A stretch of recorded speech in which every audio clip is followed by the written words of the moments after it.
Hey guys, Kevin Cage back with another cryptocurrency update. Welcome to the channel. Like and subscribe if you're serious about investing in the digital asset space. Let's get right into it today. One take and uncut. So as you can see, I just want to preface this video with a quick screenshot of Visa back in the day. We know that Earthport has been a longtime partner with Ripple. Of course, Ripple with the Nacho Alliance already. That is the entire ACH backbone of the United States. And obviously, those are low value payments. Now, time and time again, I'm saying everyone's focused on Ripple, but we have to look at the XRP ecosystem as a whole. On-demand liquidity is great. It's going to be great watching these corridors open, developing liquidity over time and growing, but do not sleep on the big giants in this space as well. Earthport, I'm indifferent about it, but it is able to access 90% of the world's banking population. As we can see here, of course, obviously Ripple, we can kind of indirectly tie them with MasterCard. MasterCard's more so working with R3 on a lot of projects as well.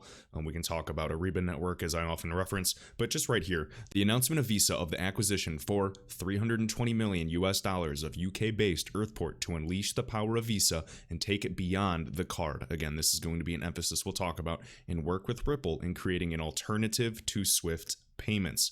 Now, I know people always say it's Ripple versus Swift. It's, kind of just a battle between these groups. Again, I don't think Ripple wants to be seen as that disruptor. Notice the recent interview, even on CNBC Fast Money with Brad Garlinghouse, CEO of Ripple. He says, we want to be an enabler of payments, removing friction, working together, helping all of these groups. And it kind of goes hand in hand with all of this level playing field talk, financial inclusion, equality, things of that nature, okay? So obviously, if we're going to help the world of the unbanked, this is one thing. Now, that is obviously not even XRP's true use case, but this is the power and only one example of what this technology will release. Check this out really quick.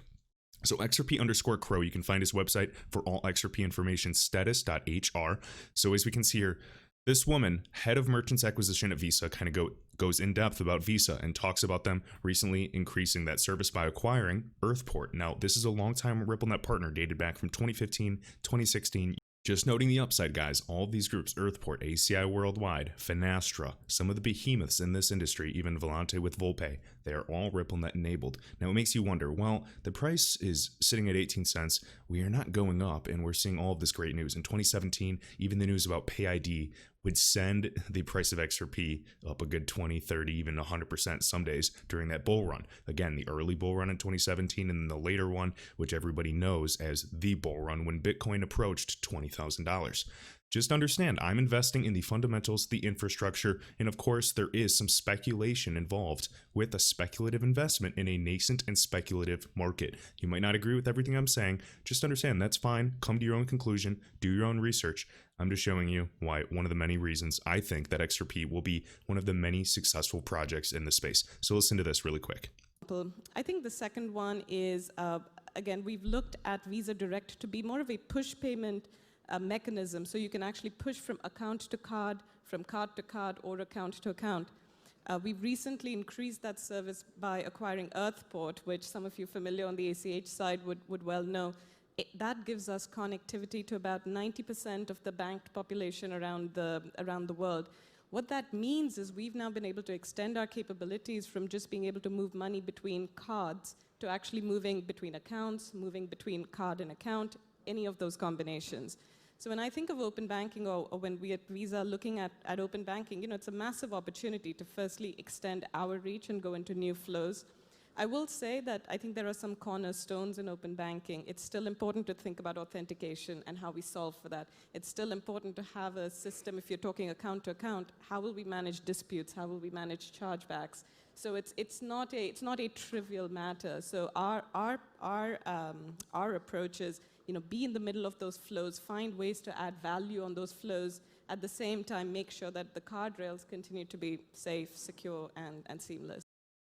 Interesting to note that Earthport and not only Ripple, but their Ripple partners are enablers of payments. Really, Earthport is more so that kind of payments hub that allows everyone to kind of get, further reach with their customers. All right, that's what it's about, removing friction, things that make you go, So we have this news about PayID, again, payid.org. We can see this is kind of a new domain, Alice, with the money sign instead of the @ symbol for email, for example. And then you have a domain. And now this would tie together all of the payment systems. This can kind of overlay, per se, all of these payment systems today, whether it's, Alipay, Visa, your debit cards, your cryptocurrency addresses and ledger accounts, your, SEPA, ACH, any type of network. and payment system. So it's really, really cool. And obviously it makes a lot of sense if you guys have watched, Brad Garlinghouse's recent interview on CNBC Fast Money. He even references, can you imagine, having a cell phone and only being able to text people that also had Verizon like you would not be able to communicate with AT&T, T-Mobile, Sprint,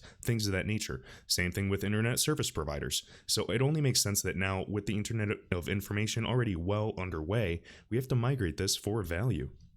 All right, so now right here, another thing Galgatron guys must follow on Twitter, always learning from him.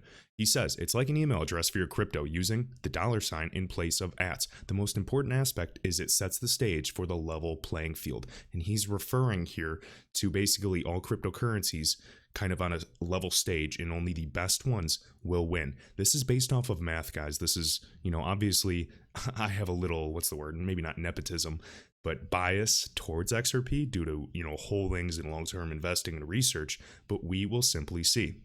Just understand this is going to be huge. Even XRP Gator making a great point, talking about, for your email address, think about how everyone's going to use, instead of email, this is going to be happening hundreds of times per day and will impact everyone anywhere with any type of currency. This is agnostic as well, meaning it can survive on this level playing field.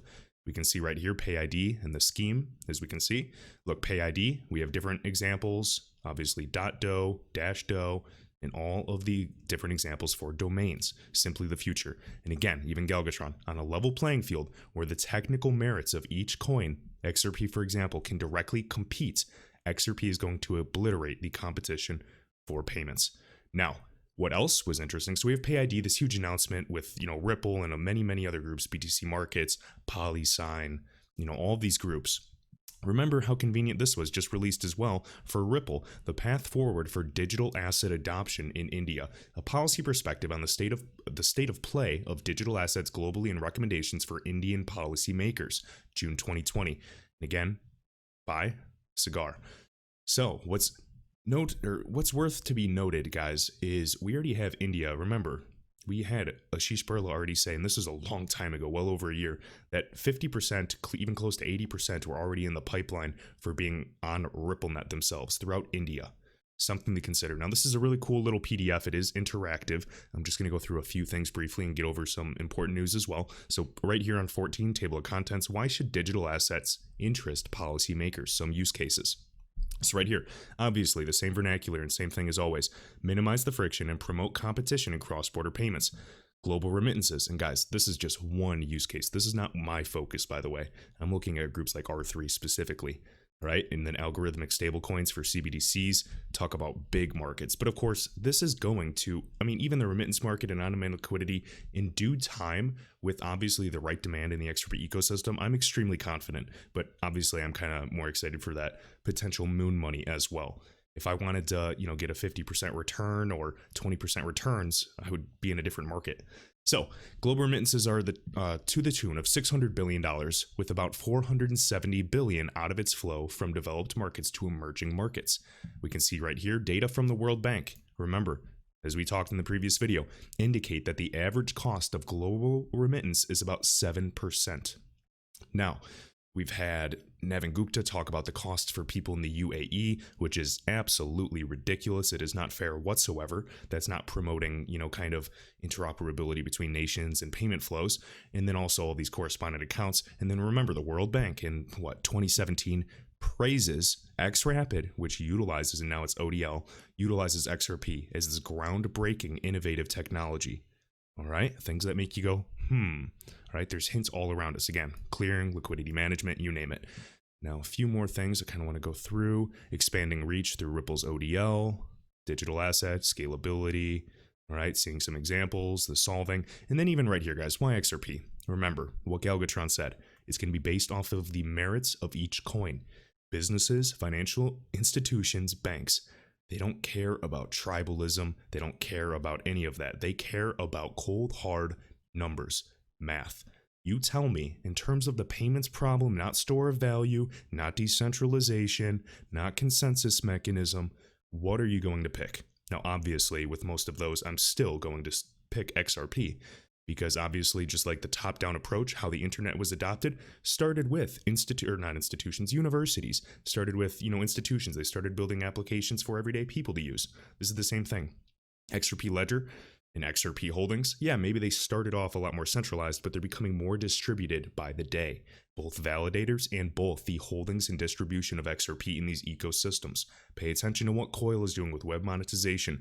Micropayments are the future. I think potentially if streaming is accurate as it aims to be and all the things that, Stephen Thomas is working on, this could make, on-demand liquidity.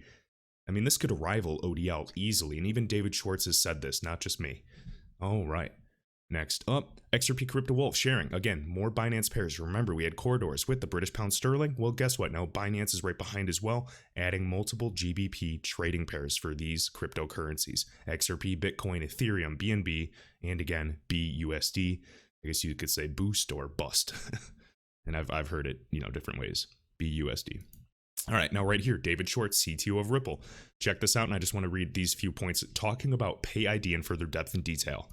All right, so PayID can do so many things. Just a quick thread. PayID provides human-readable payment addresses for cryptocurrency payment systems. All right. PayID provides a single destination address for multiple cryptocurrency and fiat payment systems. That's huge. PayID gives cryptocurrency companies a way to meet regulatory requirements such as the travel rule. All right. Now, PayID can provide cryptographic proof that the payment was delivered to the correct destination. What is also interesting is if it's sent and, for example, they don't actually have an address, the payment's canceled and you get your money back. It's not going to be lost into, in the ether. So really, really cool. All right. And then right here, which of these features do you think is more important to make sending a payment as easy as sending an email? All right. Now, these are the last points I want to make, guys, for today. So Yahoo on, finance.yahoo, we hear this news again, June 2020. Thailand's central bank will prototype digital currency-based payment systems for businesses.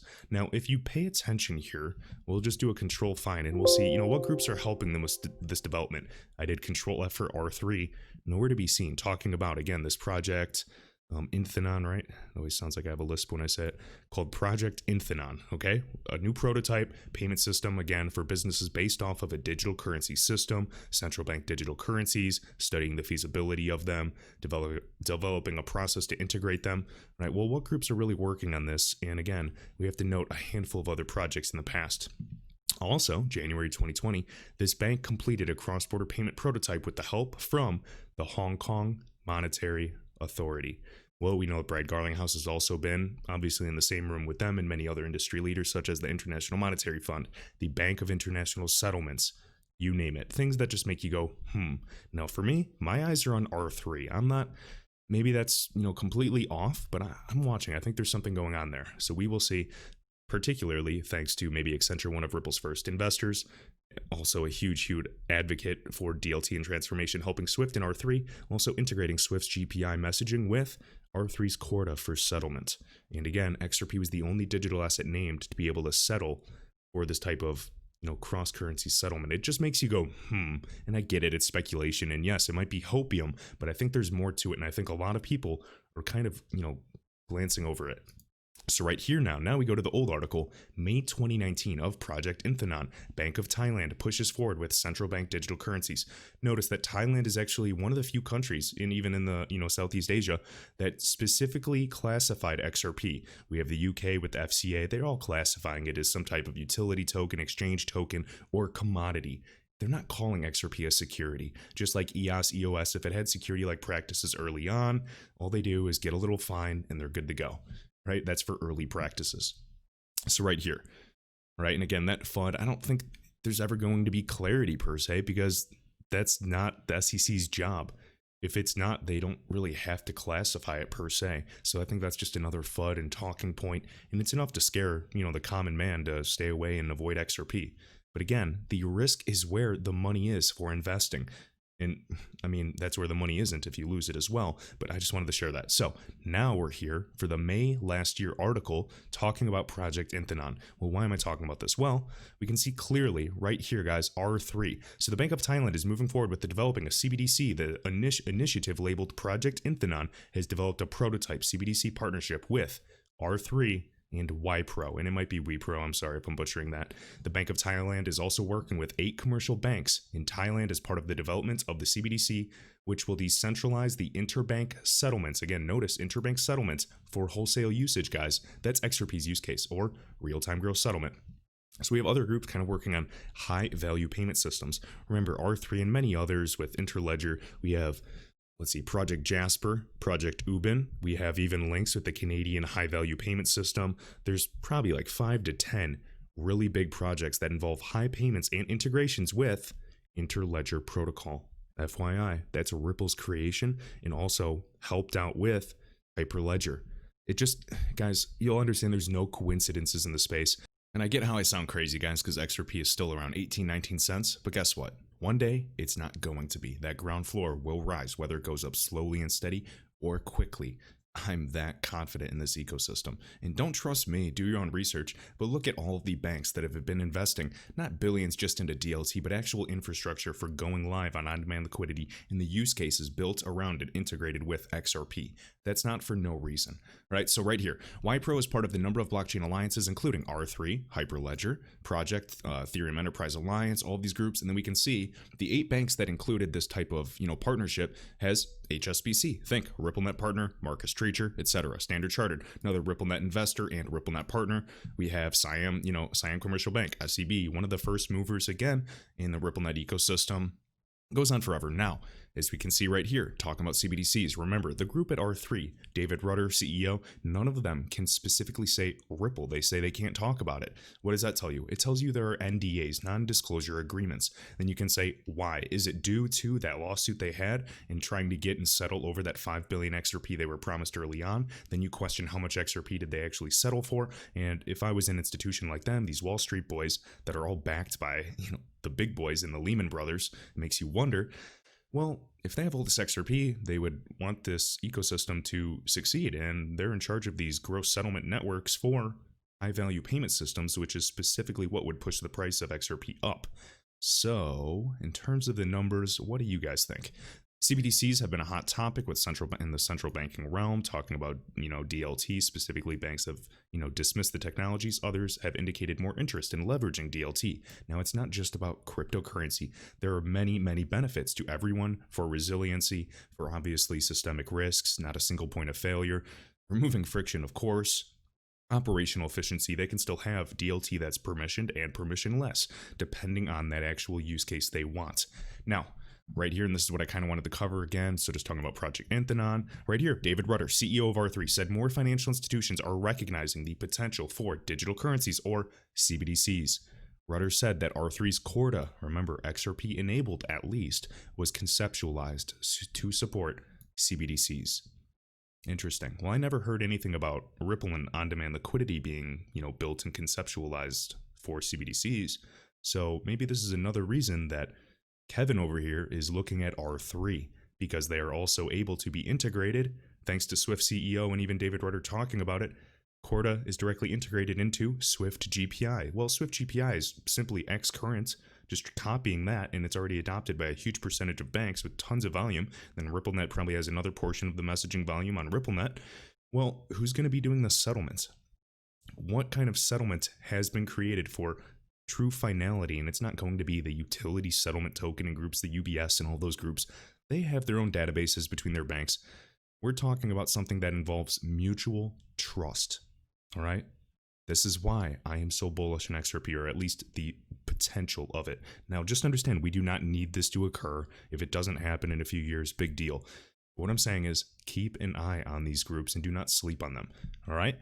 All right, guys, I've been ranting enough. Highly recommend checking out this article. This was on Crowdfund Insider. Again, Project Anthenon, Bank of Thailand pushes forward with central bank digital currency. If you guys want to look into it more, look into R3, look into Swift and GPI and their integrations, look at Accenture, and then look at the not only, the companies that stand to gain with initial investments, but the people behind this ecosystem. Because don't be fooled, we are investing into the people as much as this type of protocol and the native digital asset of the XRP ledger. So with that, guys, I appreciate it. Be sure to share and like this video. I appreciate all of you. And until next time.